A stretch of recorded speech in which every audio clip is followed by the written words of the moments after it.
ఇప్పుడు ఈరోజు అన్న ఎక్క యాదగిరిని గుర్తించడం అంటే తెలంగాణ అమరులందరినీ గుర్తించడం. ఎందుకంటే ఎక్కడి నుంచి తెలంగాణ పోరాటం అంటే తెలంగాణ మలిదశ తొలి దశ మలిదశనే కాదు, 1860 నుంచి ఎవరు గుర్తు చేసుకోవాలి. నిర్మల్లో 1000 మంది గోండ్రులను ఉరిదీశారు, ఊడకొక్కరు ఉరిదీశారు. 1000 మరికి రామ్జీ గోండ్, మహమ్మద్ హాజీ రామ్జీ గోండ్ 1860లో ఉరిదీశారు.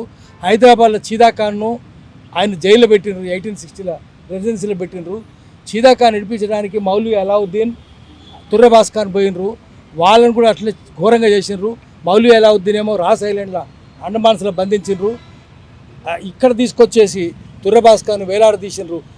పేగులన్నీ కింద పడ్డాయి, తెగిపోయి కాకులు గద్దలు పీక్క తినట్టు ఉండాలని అని చెప్పినారు. అక్కడి నుంచి మొదలైంది పోరాటం. తెలంగాణ ఉద్యమం ఒకరోజు జరిగింది కాదు. ఆ తర్వాత బైరాన్పల్లి పోరాటం, కూటిగల్లు పోరాటం, తెలంగాణ సాయుధ రైతాంగ పోరాటం, ఆ తర్వాత జరిగిన నాన్ముల్కి గోబ్యాక్ పోరాటం, 1969లో తెలంగాణ ప్రత్యేక ఉద్యమం, మళ్ళా 95-96లో మలిదశ ఉద్యమం. దాంట్లో చచ్చిపోయిన బెల్లెల్త చంపేసారు, క్రూరంగా చంపేసినారు. ఇక్కిరి సిద్ధులు, ముక్కా కరుణాకరు, శ్రీరాములు యాదవ్, ఆ తర్వాత మారోజు వీరన్న, గద్దర్ మీద 6 తూటాలు, ఇంతమంది గోసపెచ్చుకున్నారు. వాళ్ళందరికీ ప్రతీకగా, వాళ్ళ ఆత్మ త్యాగానికి ప్రతీకగా ఈ స్తూపం నిల్చున్నది. ఇప్పటిదాకా దీన్ని ప్రారంభించలేదు, దీన్ని లాంఛనంగా ప్రారంభించలేదు. 72 నుంచి 74 దాకా అన్న నుండి ఆయన Baroda school of fine arts చదువుకున్నాడు. 87 ఏళ్ళు. పెద్ద ఆర్టిస్టులు అందరూ ఆయన ముందు జూనియర్స్, ఆయన శిష్యులే. ఆయన సొంత డబ్బులు 4 లక్షల రూపాయలు వెచ్చించి 72 నుంచి 74 దాకా కట్టిండు. ఇప్పుడు 400 కోట్లు కూడా అవుతుంది ఆ రోజుల్లో భూములు కనుక్కుంటే, ఎంతైనా కావచ్చు అది. కానీ ఇంతకాలానికి ప్రభుత్వం గుర్తించింది, ఆయన గౌరవించింది. మేము కూడా ఏం చెప్తున్నాం, ఆ ప్రభుత్వానికి ఈ ప్రభుత్వానికి తేడా ఏంటంటే, గద్దర్ మీద చంద్రబాబు నాయుడు, రాజశేఖర రెడ్డి కేసులు పెడితే 18 కేసులు పెడితే తెలంగాణ వచ్చినా కూడా ఎత్తేయలేదు. ఆయన కేసీఆర్ దగ్గరికి పోయింది, మళ్ళీ పోయి నా మీద కేసులు ఎత్తేయండి, నేను పోలీస్ స్టేషన్ల చుట్టూ కోర్టుల చుట్టూ తిరగలేకపోతున్నాను అంటే 2 గంటలు ఎండ నిలిచినా కూడా ఇంటర్వ్యూ చేయలేదు. కేసీఆర్ ముందు గద్దర్ కాలి గోటికి గేటు దగ్గర నిల్చున్నాడు. గద్దర్ కాలి గోటికి సరిపోయిన వాడు ముఖ్యమంత్రి అవుతాడు. కానీ గద్దర్ గౌరవించరు, కానీ ప్రజలు గౌరవించరు. ఈ ప్రభుత్వం రాగానే గద్దర్ని గౌరవించింది.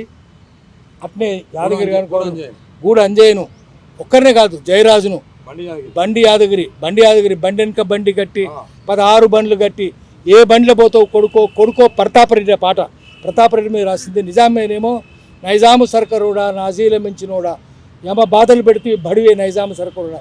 ఈ రెండింటిని కలిపి ఆయన ఒక పాటగా చేసిండు గద్దర్ సినిమాలో. జనరారెడ్డి ప్రతాపరెడ్డి నిజాం బ్రిటిష్ వాళ్ళ తొత్తు. అందరు రాజులు తొత్తులే. దేశంలో 560 మంది రాజులు బ్రిటిష్ వాళ్ళ తొత్తులే. నిజాం కూడా తొత్తే. ఆయన కింద భూస్వాములు, వాళ్ళ కింద రైతులు, వాళ్ళ కింద కూలీలు.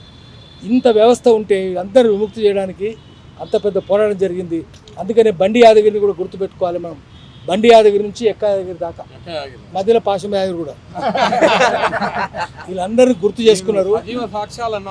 అదే అందుకని అందరికంటే మొత్తం మళ్ళీ తొలి దశ, మళ్ళీ అంతకంటే ముందు 52 నాన్ముల్కి గోబ్యాక్ ఉద్యమం, ఆ తర్వాత ఇడ్లీ సాంబార్ గోబ్యాక్ 69లో, ఆ తర్వాత మా నీళ్లు మాకు కావాలి, మా నిధులు మాకు కావాలి, మా నియామకాలు మాకు కావాలి, జల్ జంగల్ జమీన్ అని పోరాటం చేసిన కేశవరావు జాదవ్ అందరూ తీసుకొచ్చిండు. జయశంకర్ హైదరాబాద్ తీసుకొచ్చింది కూడా ఆయనే. మమ్మల్ని అందరినీ, కాంగ్రెస్ వాళ్ళని బీజేపీ వాళ్ళని ఏకం చేసింది కూడా ఆయనే. బిల్లు పెట్టాలంటే భారతీయ జనతా పార్టీ ఉండాలి, కాంగ్రెస్ ఉండాలి. ఢిల్లీలో ఇద్దరిని కలిపిండు, ఇద్దరికి నచ్చ చెప్పిండు. కేశవరావుకు నచ్చ చెప్పిండు, ఆ రోజు డి శ్రీనివాస్కి నచ్చ చెప్పిండు. అందరు నచ్చ చెప్తేనే తెలంగాణ బిల్లు సాధ్యమైంది. కాబట్టి కేశవరావు జాదవ్ లేని తెలంగాణ లేదు. ఈ స్తూపాన్ని ఇనాగరేట్ చేసుకోవాలి. కేశవరావు జాదవ్ విగ్రహం పెద్దది ట్యాంక్ బండ్ మీద పెట్టాలి. తెలంగాణకు ప్రతీక ఆయన, తెలంగాణ ఆత్మకు ప్రతీక కాబట్టి ఆయన పెట్టాలి. అట్లా ఇక్కడ ఒక పలక కూడా పెట్టాలి. దీన్ని ఇనాగరేట్ సీఎం చేయాలి.